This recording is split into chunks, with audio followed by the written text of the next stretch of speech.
Kanina, pagkagising ko dyan, pagkahatid ko nga kay kuya siya, naisipan kong maglaba. Lagi na lang may laba. Dahil nga araw-araw tayo nagbibihis, kaya ayan, weekly tayo maglalaba. Paano nga ba maglaba ang isang kagaya ko? Char! Tataas ko nga ang aking paa para hindi ako manghawi. 2 banlaw pala ang ginagawa ko. Hindi ka naman talaga makukontento sa isang banlaw, char, dahil mabulang-mabula pa yan. Minsan, tayong mga mami, sukong-suko na tayo. Yung sobrang pagod yung nararamdaman mo. Kaya nga, sabi nga nila, bawal sumuko, pwedeng mapagod. Kaya kung pagod na pagod ka na, pahinga mo lang mga mare. No choice ka dahil may mga anak ka. Kailangan pag mamipi makabilak, char. O, pagbigyan nyo na ako, kyan kumo makabilak, char. Kaya bilib na bilib ako sa mga babaeng walang dilig. Sa mga halamang walang dilig na nabubuhay. Char! Para hindi pala masayang ang pinagbanlawan kong tubig, binubuhos ko din sa tricycle ko. Sa motor ko pala. Kaya habang naglalaba ako, nagmo-motor car wash din ako.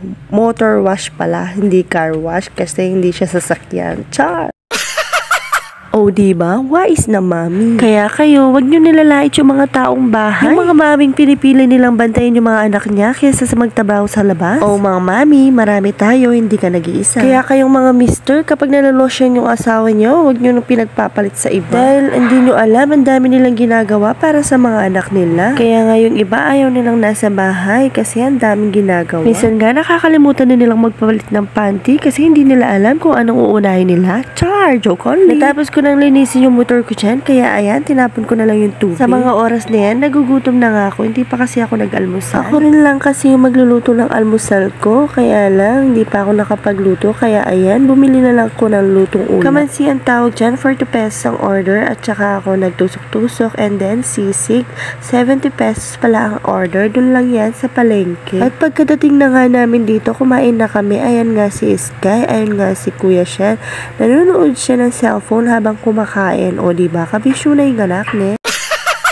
Lagi ko na lang sinasabi sa kanya na alisin niya yung cellphone pag kumakain. Dahil nga hindi sila kumakain nung binili ko, ayan, pinagluto ko sila ng itlog. Ayan, si Sky, lamon ng lamon. Ulam lang ata yung kinakain niya, hindi kinakain yung rice. Sabi ko nga sa kanya, kung ayaw na niya, ipakain ko na lang sa aso namin. At nung pagkasabi ko nga, ayan, lamon siya ng lamon, sabi ko sa kanya, mabaknal ka galang kanya.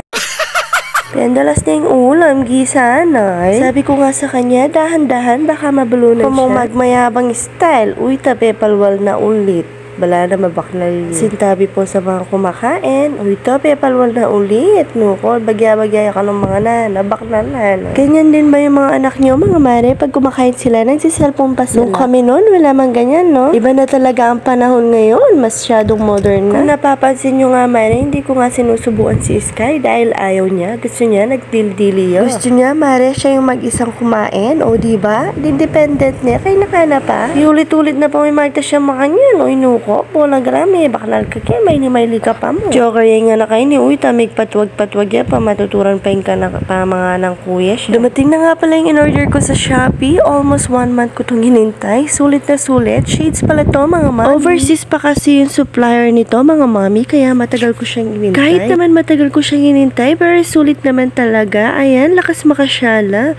O, diba, lakas makasyala, bongga yan eh. Super gamitin niya ka na ako ni Mare, dahil magmotor ko alol makatirik king Aldo para hindi ako mainit at para hindi masilaw ang aking mata. Ayan, tignan nyo naman, 45 pesos lang, legit na legit. Yung link mga mare kung gusto nyo umorder. Ayan, o, ganda-ganda yarn, di mo sure. Shades for summer, bagay na bagay.